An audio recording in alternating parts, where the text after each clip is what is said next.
2013 সালের এই মাসে 5 তারিখ 5ই মে শাপলা চত্বরে হেফাজতের ডাকা, হেফাজতের আহ্বানে সমবেত হওয়া যে সমাবেশ ছিল, সেই সমাবেশে রাতের বেলা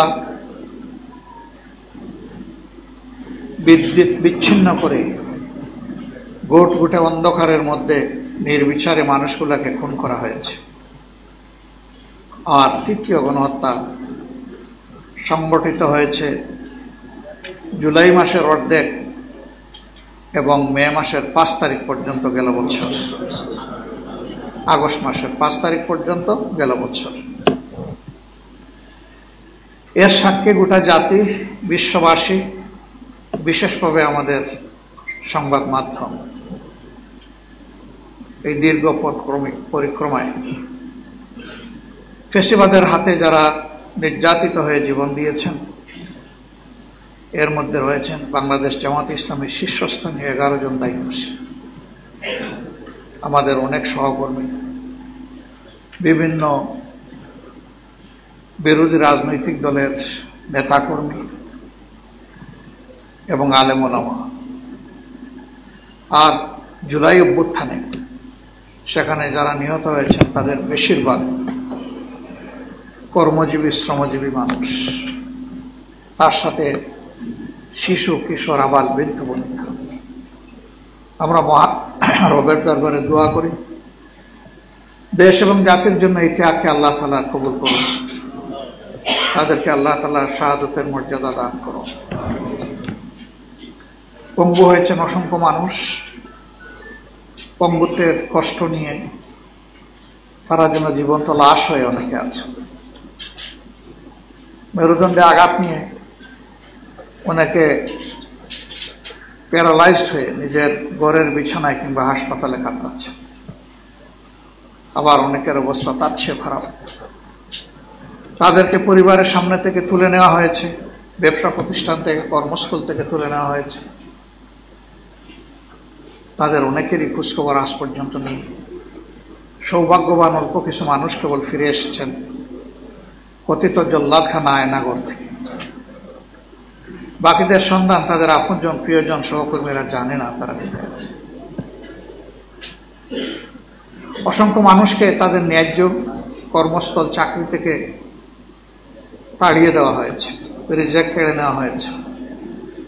এই তাণ্ডবের জ্বালা সহ্য না করতে পেরে অনেকে দেশ ছাড়তেও বাধ্য হয়েছে। এরকমই একটি কষ্টের ইতিহাস বুকে ধারণ করে বাংলাদেশে গিয়ে চলছে। আল্লাহ তাআলার অশেষ মেহেরবানি, গত বছরের 5 তারিখ আগস্ট মাসের ফ্যাসিবাদের পতন হয়েছে। এখন ফ্যাসিবাদের পতন হলো নাকি ফ্যাসিবাদীদের পতন হলো তা নিয়েও আমাদেরকে চিন্তা করতে হচ্ছে। আমাদের দুঃখের ইতিহাসের এখনো আমরা জাতি হিসাবে ইতি টানতে পারিনি। আপনারা সাক্ষী, প্রথম 3 দিন বাংলাদেশে কার্যত কোনো সরকার ছিল না।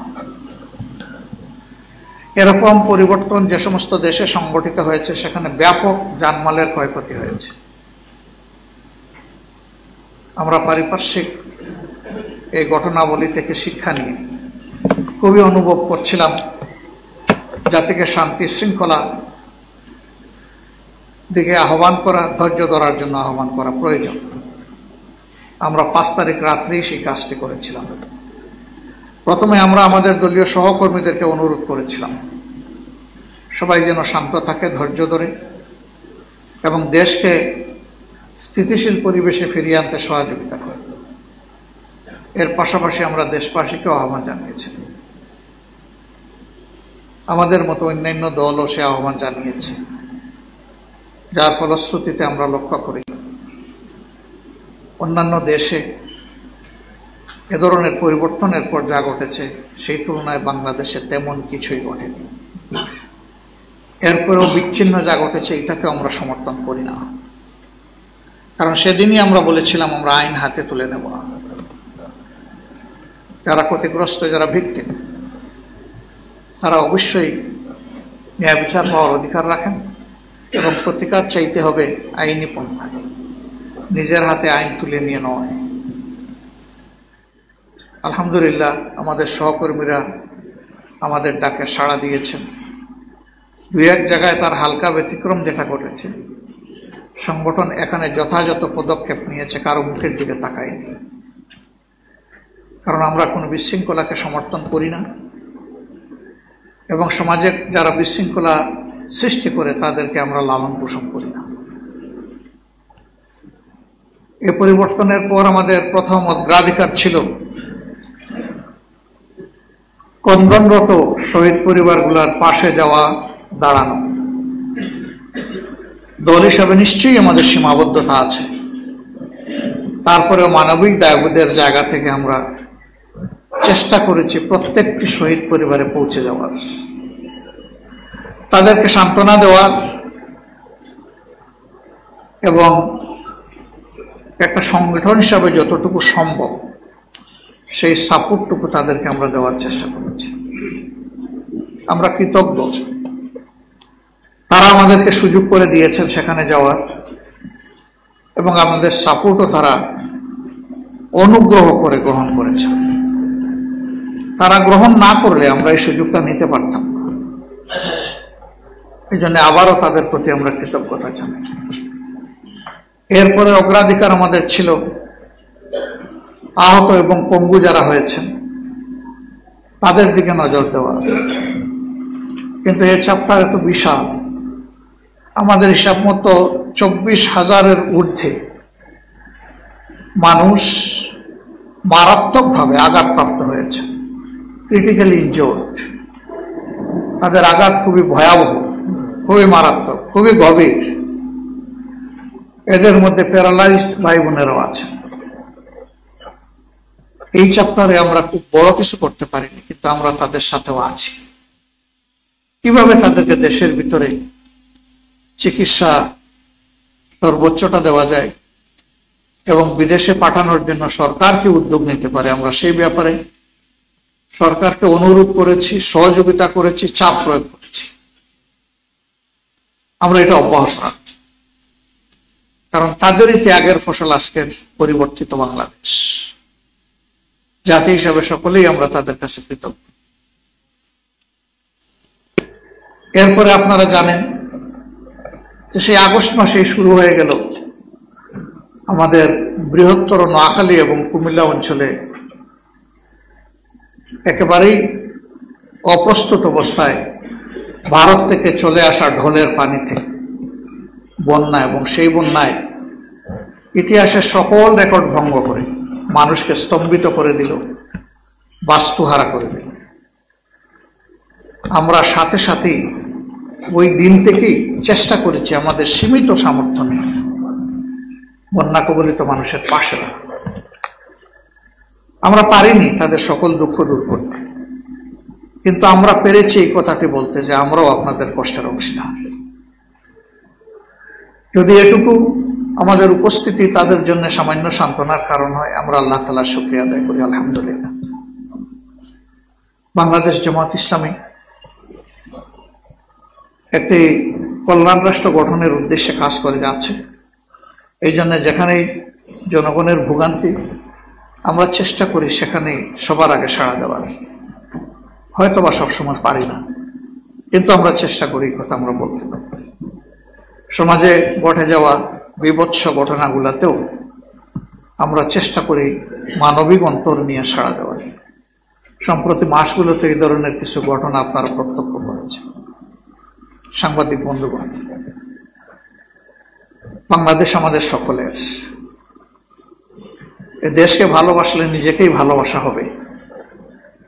দেশটি যদি স্থিতিশীলতা অর্জন করে এবং গতিশীল অর্থনীতির দিকে আগায়, তার উপকার ভোগে আমরা সকলেই হব।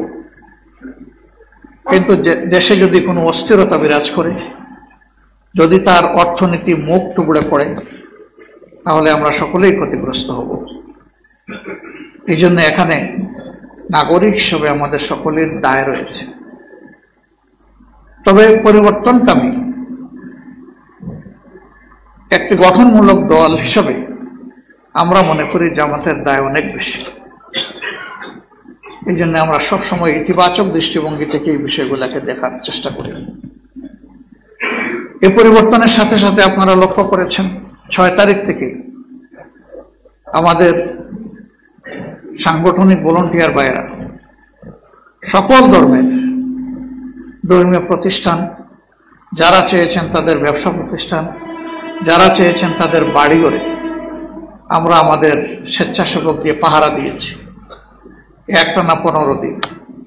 সেই সময় পুলিশ ছিল না, প্রশাসন ছিল না, সমাজে অনেক কিছু ঘটে যাওয়ার আশঙ্কা ছিল, কিন্তু আল্লাহর অশেষ মেহেরবানিতে আমাদের পাশাপাশি আমরা দেখেছি মাদ্রাসাগুলো থেকে ছাত্ররা বের হয়ে এসেছে, তারাও এই দায়িত্ব পালন করেছে, তাদের শিক্ষকরা এই দায়িত্ব পালন করেছে।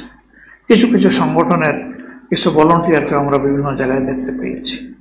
এই সকলের সমবেত প্রয়াসে সেই সময়টা আলহামদুলিল্লাহ বড় কিছু ঘটে যায়নি বাংলাদেশ, যা অনেকেই আশঙ্কা করেছে।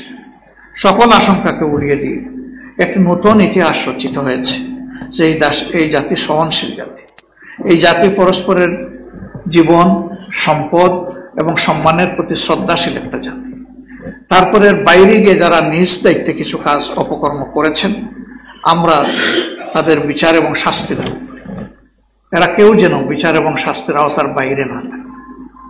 পাশাপাশি পুরাটা 15.5 বৎসরের সময় জুড়ে যারা হত্যা, গণহত্যা, ধর্ষণ, খুন, লুণ্ঠন, অপহরণ করেছেন, জনগণের সম্পদ বিদেশে পাচার করেছেন, তাদেরও আমরা ন্যায্য বিচার দাবি করি। তারা যেন কোনোভাবেই কোনো ফাঁক ফোকরে পার পাইতে না পারে, আইনের আওতায় এনে তাদেরকে উপযুক্ত শাস্তি নিশ্চিত করতে হবে। এ দাবি আমরা করে আসছি, এই দাবি আমরা করতেই থাকবো এই বিচার নিশ্চিত না হওয়া পর্যন্ত। তারা এদেশের বহু দেশপ্রেমিক মানুষকে শুধু রাজনৈতিক প্রতিহিংসা চরিতার্থ করার জন্য নির্মমভাবে হত্যা করেছে এবং জুলুম করেছে মানুষের। তাদেরকে তাদের প্রাপ্য শাস্তি অবশ্যই ভোগ করতে হবে, সেটা আমরা বিশ্বাস করি। তা না হলে সমাজে হত্যা, খুন, ধর্ষণ, লুণ্ঠনের অপসংস্কৃতি আরো বেড়ে যাবে। আমরা তার অবসান চাই, এই জন্যই আমরা ন্যায় বিচার দাবি করি। সম্মানিত বন্ধুগণ, আমরা এরপরে প্রায়োরিটি নির্ধারণ করেছিলাম যে সরকারটি গঠিত হয়েছে জন আকাঙ্ক্ষার ভিত্তিতে তাদেরকে ন্যায়সঙ্গত কাজে সহযোগিতা করার। তাদের জনস্বার্থ বিরোধী কোনো কাজ আমাদের সামনে ধরা পড়লে আমরা সহযোগিতা করব না, আমরা পরামর্শ দিব, প্রতিবাদ করব এবং ক্ষেত্র বিশেষে আমরা প্রতিরোধ করব প্রয়োজন হবে।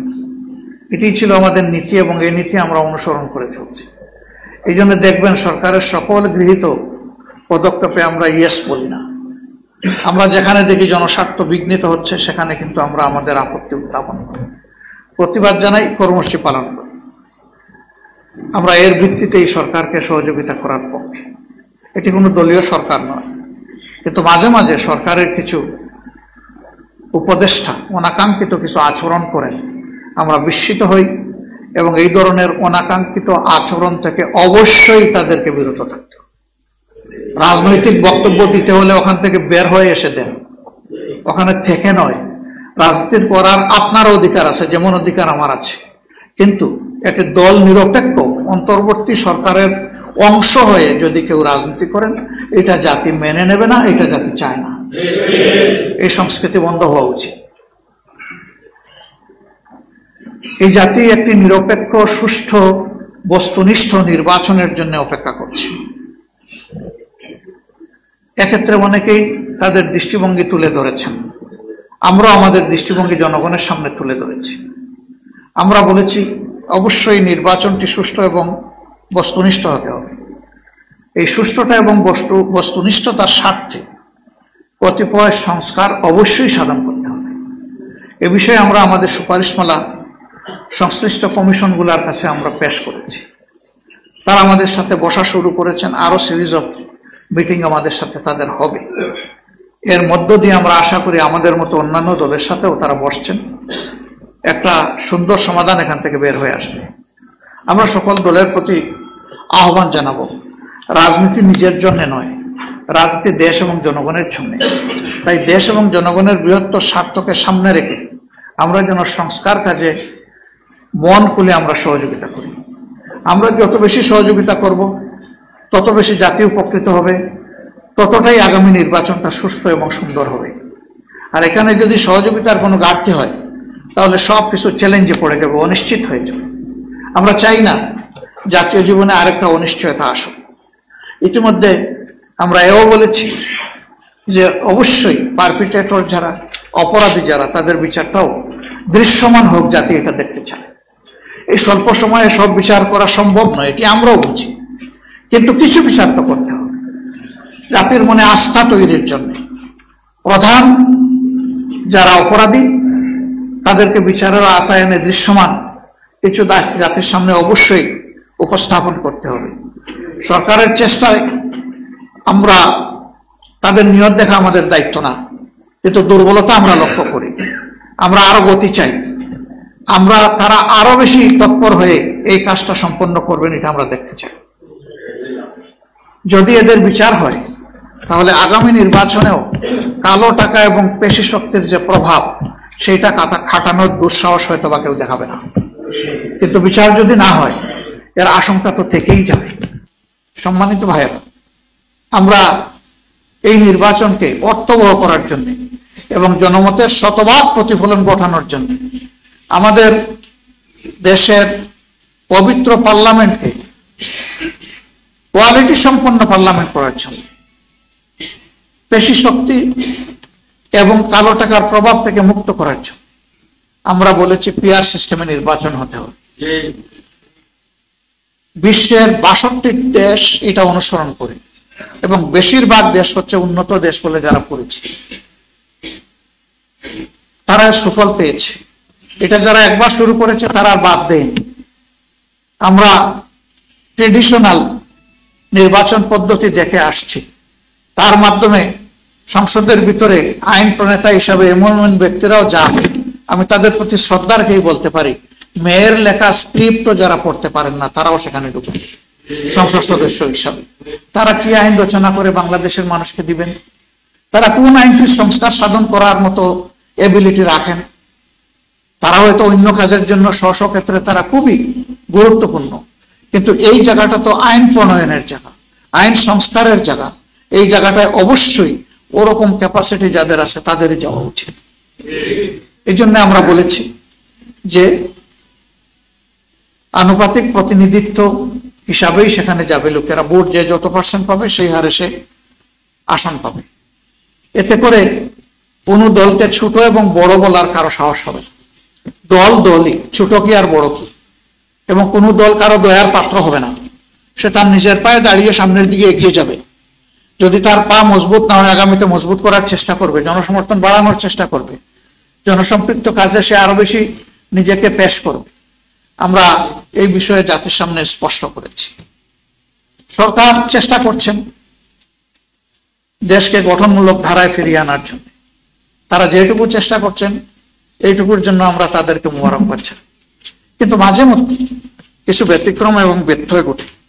সেই ব্যতিক্রম ব্যত্যয়গুলো আমরা দুর্ভাগ্যজনকভাবে লক্ষ্য করি। আপনারা দেখেছেন যে এরকম কিছু কিছু বিষয় আমাদেরকে মুখ খুলতে হয়েছে, প্রতিবাদ জানাতে হয়েছে। অতি সম্প্রতি নারী বিষয়ক সংস্কার কমিটি নামে একটা কমিটি প্রধান উপদেষ্টা বরাবরে তাদের সুপারিশমালা সাবমিট করেছে। আমরা বিস্মিত হয়েছি। আমাদের বিদ্যমান কালচার, তাহজিব, তামাদ্দুন এর সম্পূর্ণ বিপক্ষে তারা কিছু সুপারিশমালা এনেছেন। এগুলা বিবেচনা করার তো প্রশ্নই উঠে না। এরকম বিষয় যদি সমাজে কখনো ভুল কমেও ঢুকে পড়ে, তাহলে সামাজিক ব্যবস্থা একদম তছনছ হয়ে যাবে।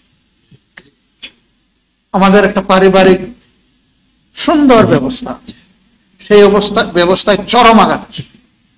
শুধু তাই নয়, তাদের কিছু কিছু সুপারিশ আল্লাহর বিধানের বিপক্ষে দাঁড়িয়ে তারা পেশ করেছে। তাদের এই সুপারিশ গ্রহণ করলে কোরআন পরিবর্তন হয়ে যাবে, অথচ আল্লাহ তাআলা কোরআন নাজিল করে বলেছেন, নাজিল করেছে আমি, রক্ষাও করব আমি। এখানে একটা হরফ নোক্তাও কেউ পরিবর্তন করার দুঃসাহস যেন না দেখা। আমরা সংখ্যালঘু সংখ্যাগুরু এই তথ্যে বিশ্বাসী না। তারপরে এটি বাস্তবতা, বাংলাদেশের 90% ঊর্ধ্বে মানুষ হচ্ছে মুসলমান। এই মুসলমানের দেশে কিভাবে এই ধরনের একটা কমিশন কাণ্ডজ্ঞানহীন এই সমস্ত প্রস্তাবনা নিয়ে আসতে পারে, আমরা বিস্মিত। আমরা বলছি না তাদের সুপারিশ মালায় সবকিছুই খারাপ, ভালো যদি থাকে সেটা তো আছেই, কিন্তু কোরআনের বিপক্ষে দাঁড়িয়ে কোনো সুপারিশ দিবেন আর বাংলাদেশের মানুষ মেনে নেবে তা কখনো? এই জন্য আমরা ওই রিপোর্ট প্রত্যাখ্যান করি, আমরা ওই কমিটিকে প্রত্যাখ্যান করি। ওই কমিটি বাতিল করতে হবে। কমিটি শেষ তো রিপোর্টও শেষ। যদি এই সংক্রান্ত কোনো সংস্কার কমিটি গঠন করতে হয় তাহলে রিয়েলি যারা নারী সমাজের প্রতিনিধিত্ব বাংলাদেশে করেন তাদেরকে সম্পৃক্ত করে অগ্রাধিকার দিয়েই কমিটি গঠন করতে হবে। এর বাইরে কোনো কমিটি গঠন করলে এটা কোনো কাজের কাজ হবে না এবং এটা ফাংশন করবে না। সরকারকে এই মেসেজ ইতিমধ্যেই দেওয়া হয়েছে, আশা করি তারা বুঝতে পেরেছেন এবং তারা সেই ব্যাপারে পদক্ষেপ নেবেন, এটা আমরা আশা করতে চাই। সম্মানিত ভাইয়েরা, এরপরেই আমরা বলেছি যে নির্বাচন হতে হবে, কখন এ নিয়ে আমাদেরকে সবাই জানতে চান। আমরা বলেছি সরকারের প্রধান উপদেষ্টা তিনি ঘোষণা করেছেন বারবার একাধিকবার এবছরের ডিসেম্বর থেকে আগামী বছরের জুনের মধ্যে নির্বাচন হবে। 6 মাসের একটা রেঞ্জ। এখানে আমাদের দেশের আবহাওয়া এবং কিছু পারিপার্শ্বিকতার ব্যাপার আছে। ফেব্রুয়ারির শেষ এবং মার্চের 3 ভাগের 2 ভাগ সময় জুড়ে রোজা থাকবে, তারপরে ঈদ থাকবে। এই সময়টা কোনো নির্বাচন সম্ভব নয়। সংস্কার যেটা কার্যক্রম হাতে নেওয়া হয়েছে তা যদি আন্তরিকভাবে গতিশীল করা হয় এবং যদি অংশীজনেরা সবাই সেরকম সহযোগিতা করে, আমরা মনে করি সরকারের ঘোষিত সময়ের ভিতরে সংস্কার সাধন করে নির্বাচন সম্ভব। এর জন্য 2টি সময়কে আমরা উপযুক্ত মনে করি। একটি হচ্ছে ফেব্রুয়ারি মাস রোজা শুরু হওয়ার আগে, আরেকটি হচ্ছে যদি কোনো কারণে এই সময়ের ভিতরে সংস্কারগুলো এবং বিচারের দৃশ্যমান প্রক্রিয়া জনমনে আস্থা সৃষ্টির পর্যায়ে না আসে তাহলে ম্যাক্সিমাম এপ্রিল পার হওয়া উচিত নয়। কারণ এরপরে আবার কুরবানি আছে, এরপরে ঝড় বৃষ্টি বাদল বন্যা দুর্যোগ এগুলো আমাদের জাতীয় জীবনের অংশ। তখন একটা অর্থবহ নির্বাচন করা চ্যালেঞ্জের মুখে পড়ে যেতে পারে। এই জন্য এই বিষয়গুলা সংশ্লিষ্ট পক্ষকে বিবেচনায় নেওয়ার জন্য আমরা আহ্বান জানাব। সম্মানিত ভাইয়েরা, আমরা বরাবরের মতো আবারও খুব স্পষ্টভাবে বলতে চাই, জাতিকে বিভক্ত করার যে কোনো কূটকৌশলের আমরা সম্পূর্ণ বিরোধী। এই জন্য ধর্ম কিংবা অন্য যে কোনো ভিত্তিতে জাতি আবার বিভক্ত হোক এটা আমরা চাই না। এই ক্ষেত্রে আমরা সকলের প্রতি আহ্বান জানাবো, জাতীয় স্বার্থে আমরা সবাই যেন জাতীয় স্বার্থের জায়গাগুলোতে এক এবং ঐক্যবদ্ধ থাকি। রাজনীতিতে যে স্লোগান দেই আমরা যেন তার বাস্তব প্রতিফলন ঘটাই। দলের ব্যক্তির চেয়ে দল বড়, দলের চেয়ে দেশ বড়। আমাদের কর্মকাণ্ড যেন সেইটাই প্রমাণ করে। 5 তারিখের পরিবর্তনের পর শহীদদের রক্ত পঙ্গু ভাই বোনদের প্রতি সম্মানের দাবি ছিল যে রাজনৈতিক দলগুলো তাদের সহকর্মীদেরকে সকল ধরনের সামাজিক অপকর্ম থেকে সুরক্ষা দেবে এবং এর মাধ্যমে জাতি সুরক্ষা পাবে। কিন্তু দুঃখজনকভাবে এই কাজটি আমরা সম্পন্ন করতে পারি। কোনো দল সম্পূর্ণ ব্যর্থ হয়েছে তাদের নিজেদের সহকর্মীদেরকে সামাল দিতে। এই জন্য যেখানেই যাই এখন শুনতে হয় রেট আগের চেয়ে বেশি। কেন রে ভাই রেট আগের চেয়ে বেশি হবে? রেটই তো থাকবে না, টাকার কথা না। সর্বত্র এই কথা শুনতে হচ্ছে কেন? এমনকি এও শোনা যায় চিহ্নিত অপরাধীদেরকে ধরে পুলিশ থানায় আসতে পারে না, তার আগে তদবিরকার থানায় চলে আসে। এই দ্বারা বন্ধ করতে হবে। মানুষকে বোকা মনে করার কোনো কারণ নেই। স্বয়ং জামাতে ইসলামের লোকেরাও যদি এটা করে, মানুষ জামাতে ইসলামকে ঘৃণা করবে। এ কাজ যারাই করবে তাদেরকে মানুষ ঘৃণা করবে, অবশ্যই ঘৃণা করবে। মানুষের ঘৃণা নিয়ে কেউ মানুষের সমর্থন অর্জন করতে পারবেন না। মানুষের সমর্থন পেতে হলে মানুষকে ভালোবাসতে হবে, সম্মান করতে হবে, সামাজিক অপকর্ম থেকে বিরত থাকতে হবে। এটা নির্দিষ্ট কোনো দলের জন্য এই কথা আমার নয়, এটা সকলের জন্য, আমার নিজের জন্য। এতটুকু সম্মানবোধ যদি আমরা না দেখাতে পারি, তাহলে আমরা কি রাজনীতি করি এ প্রশ্ন তো উঠবেই। কার জন্য রাজনীতি করি এই প্রশ্ন তো উঠবেই। আমার কর্মকাণ্ডের কারণে, আমার দলের কর্মকাণ্ডের কারণে যদি নির্বিশেষে সমস্ত জনগণ ভুক্তভোগী হয়, এ কিসের রাজনীতি? এই রাজনীতির অবসান চাই আমরা বাংলাদেশে।